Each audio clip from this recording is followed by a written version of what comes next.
Предполагам, че всички сте чували фразата, че спорта е здраве и може да ви звучи малко клиширано, но всъщност това е самата истина.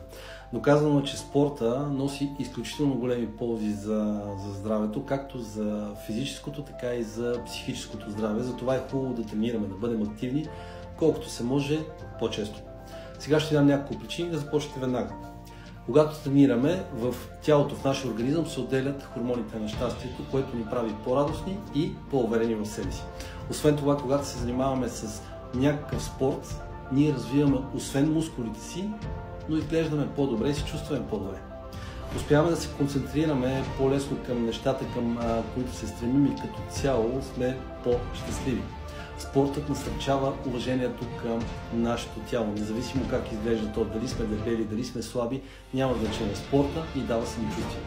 Има толкова много ползи от спорта и никога не е късно да започнете. Колкото по-скоро го направите, толкова по-добре.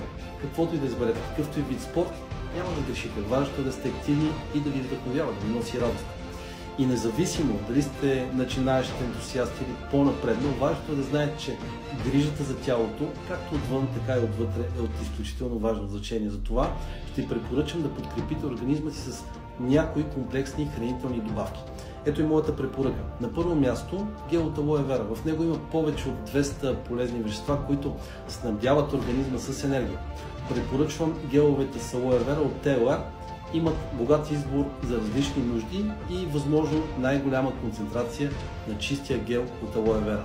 Ако се колебаете кой е подходящ за вас, пишете на лично, ще ви консултирам. Също така, силно предпочитателно е да приемате минерали, микроелементи, витамини, омега-3 масни киселини и протеини. Всичко това са качествени храни, които хранят организма на клетъчно ниво.